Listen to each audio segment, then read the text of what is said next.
नमस्कार। हमारे YouTube channel timeless riddles में आपका स्वागत है। मध्य पूर्व में तनाव अपने चरम पर है। इजराइल और ईरान के बीच लंबे समय से चली आ रही छाया युद्ध अब एक पूर्ण पैमाने के सशस्त्र संघर्ष में बदल गई है और सबसे चिंताजनक बात यह है कि अमेरिका भी अब इसमें सीधे तौर पर शामिल हो गया है। आइए इस जटिल और विस्फोटक स्थिति को विस्तार से समझते हैं।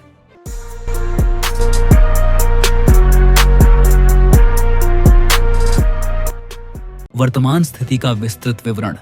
यह संघर्ष 13 जून 2025 को तब शुरू हुआ जब इजराइल ने ईरान के सैन्य बुनियादी ढांचे और परमाणु सुविधाओं पर बड़े पैमाने पर हवाई हमले किए। इजराइल का दावा है कि ये हमले ईरान को परमाणु हथियार हासिल करने से रोकने के लिए आवश्यक थे, एक ऐसा आरोप जिसे ईरान लगातार नकारता रहा है। उसका कहना है कि उसका परमाणु कार्यक्रम शांतिपूर्ण उद्देश्यों के लिए है। इजरायली हमलों में ईरान के कई उच्च पदस्थ सैन्य अधिकारियों और राजनीतिक हस्तियों के मारे जाने की भी खबरें हैं। इन हमलों को ऑपरेशन राइजिंग लायन नाम दिया गया और इन्होंने क्षेत्र में सुरक्षा गतिशीलता को एक नए अस्थिर चरण में धकेल दिया। इजराइल के हमलों के जवाब में ईरान ने बैलिस्टिक मिसाइलों और ड्रोन का एक बड़ा हमला इजराइल पर किया। इन ड्रोनों ने उत्तरी इजराइल और इजरायली नियंत्रित गोलान हाइट्स में हवाई हमले के सायरन बजा दिए। पिछले एक हफ्ते से इजराइल आमतौर पर ईरानी ड्रोनों को सफलतापूर्वक रोक रहा था और किसी के हताहत होने की कोई खबर नहीं थी।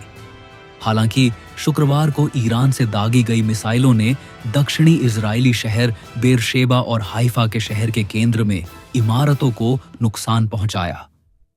सबसे बड़ा और चिंताजनक मोड़ तब आया जब शनिवार 21 जून 2025 को अमेरिका ने भी इस संघर्ष में सीधे तौर पर प्रवेश किया। अमेरिकी राष्ट्रपति डोनाल्ड ट्रंप ने घोषणा की कि अमेरिकी सेना ने ईरान में 3 परमाणु स्थलों पर बहुत सफल हमला किया है, जिसमें फोर्डो, नटांज और इस्फहान शामिल हैं। ट्रंप ने दावा किया कि ईरान की परमाणु संवर्धन सुविधाएं पूरी तरह से नष्ट हो गई हैं। उन्होंने यह भी कहा कि अमेरिकी और इजरायली सेना ने एक टीम के रूप में काम किया है और उन्होंने इजराइल के लिए इस भयानक खतरे को मिटाने में एक लंबा रास्ता तय किया है। रिपोर्टों के अनुसार अमेरिकी सेना ने फोर्डो परमाणु स्थल पर 30,000 पाउंड के बंकर बस्टर बम गिराए और इस्फहान और नटांज पर 30 टॉमहॉक मिसाइलें दागी। अमेरिकी बीदो बमवर्षकों को भी इन हमलों में शामिल बताया गया है। इजरायली अधिकारियों ने पुष्टि की है कि अमेरिका के हमलों से पहले उन्हें सूचित किया गया था।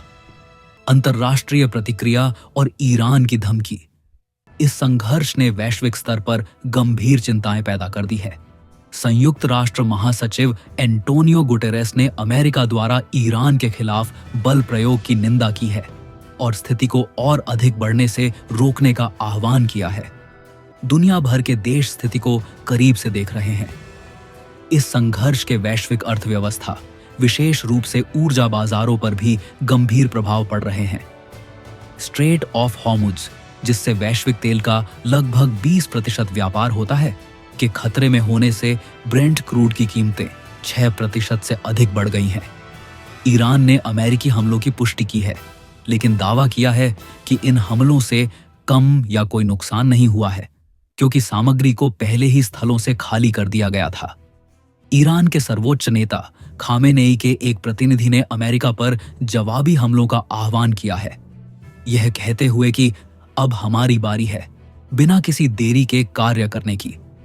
ट्रंप ने ईरान को चेतावनी दी है कि यदि शांति जल्दी नहीं आती है तो हम अन्य लक्ष्यों पर भी हमला करेंगे। क्या हो सकता है भविष्य में?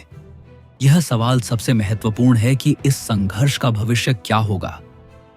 कई विशेषज्ञ विभिन्न परिदृश्यों पर विचार कर रहे हैं। पूर्ण पैमाने पर युद्ध और क्षेत्रीय अस्थिरता। सबसे बुरा परिदृश्य एक पूर्ण पैमाने का युद्ध है, जिसमें कई क्षेत्रीय शक्तियां और संभवतः अन्य वैश्विक शक्तियां भी शामिल हो सकती हैं। इससे मध्य पूर्व में अभूतपूर्व अस्थिरता और मानवीय संकट पैदा हो सकता है। ईरान का कमजोर होना और परमाणु कार्यक्रम पर असर। कुछ विश्लेषकों का मानना है कि कि इजराइल और अमेरिका के हमलों से ईरान का सैन्य और परमाणु कार्यक्रम गंभीर रूप से कमजोर हो सकता है। इससे ईरान की क्षेत्रीय प्रभाव कम हो सकती है, लेकिन यह ईरान को परमाणु हथियार विकसित करने के लिए और अधिक दृढ़ संकल्पित भी कर सकता है।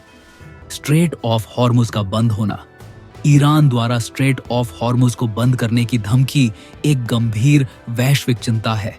अगर ऐसा होता है तो वैश्विक तेल और गैस बाजारों में भारी व्यवधान होगा, जिससे वैश्विक आपूर्ति श्रृंखलाएं और विनिर्माण उत्पादन प्रभावित होगा। हालांकि यह ईरान के लिए भी एक बहुत जोखिम भरा विकल्प होगा, क्योंकि इससे उसे अमेरिका और अन्य खाड़ी देशों से जवाबी कार्रवाई का सामना करना पड़ेगा। साइबर हमले और छद्म युद्ध। ईरान सीधे सैन्य टकराव के बजाय साइबर हमलों या अपने क्षेत्रीय छद्म समूहों का उपयोग करके जवाबी कार्रवाई कर सकता है। हालांकि ये विकल्प भी जोखिम भरे हैं और इनके परिणाम अप्रत्याशित हो सकते हैं। राजनयिक समाधान की तलाश। हालांकि वर्तमान में ऐसा दूर लग रहा है, लेकिन अंतरराष्ट्रीय समुदाय द्वारा राजनयिक समाधान की तलाश के प्रयास किए जा सकते हैं। संयुक्त राष्ट्र और अन्य अंतरराष्ट्रीय संगठन संघर्ष को कम करने और बातचीत के लिए रास्ते खोजने की कोशिश कर सकते हैं। वैश्विक आर्थिक प्रभाव। तेल की कीमतों में वृद्धि, शिपिंग लागत में वृद्धि और व्यापार मार्गों में व्यवधान वैश्विक अर्थव्यवस्था को बुरी तरह प्रभावित कर सकते हैं। तेल आयात पर निर्भर देशों को उच्च मुद्रास्फीति और धीमी आर्थिक वृद्धि का सामना करना पड़ सकता है। भारत जैसे देशों के लिए, जो अपनी कच्चे तेल की जरूरतों का एक बड़ा हिस्सा मध्य पूर्व से आयात करते हैं, यह एक बड़ी चुनौती होगी। भारत की ऊर्जा सुरक्षा और व्यापार मार्ग जैसे चाबहार बंदरगाह और अंतर्राष्ट्रीय उत्तर दक्षिण परिवहन गलियारा INSTC भी प्रभावित हो सकते हैं। निष्कर्ष। क्या इतिहास खुद को दोहराएगा? मध्य पूर्व में वर्तमान स्थिति बेहद नाजुक और खतरनाक है। इजराइल, ईरान और अब अमेरिका के सीधे शामिल होने से संघर्ष के बढ़ने और अनियंत्रित होने का खतरा बहुत अधिक है। दुनिया भर की निगाहें इस क्षेत्र पर टिकी हैं, क्योंकि इस संघर्ष के परिणाम न केवल मध्य पूर्व के लिए, बल्कि वैश्विक शांति, सुरक्षा और अर्थव्यवस्था के लिए भी दूरगामी हो सकते हैं। इतिहास गवाह है कि कैसे क्षेत्रीय संघर्षों ने वैश्विक घटनाओं को जन्म दिया है, जैसे कि प्रथम विश्व युद्ध की शुरुआत। क्या यह स्थिति भी किसी बड़े वैश्विक संघर्ष का हिस्सा बनेगी, या क्या हम किसी समाधान की ओर बढ़ेंगे? भविष्य के गर्भ में क्या छिपा है, यह देखना बाकी है।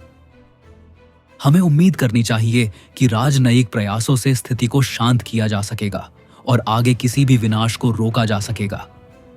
लेकिन वर्तमान में अनिश्चितता का बादल गहरा रहा है।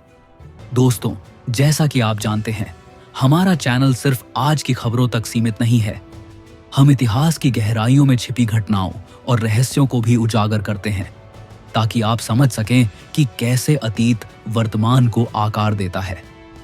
अगर आप ऐसे ही ज्ञानवर्धक वीडियो देखना चाहते हैं जो दुनिया को समझने में आपकी मदद करे, तो हमारे चैनल को अभी सब्सक्राइब करें और बेल आइकॉन दबाना न भूलें, ताकि आप कोई भी वीडियो मिस न करें। मिलते हैं अगली वीडियो में। तब तक के लिए जय हिंद।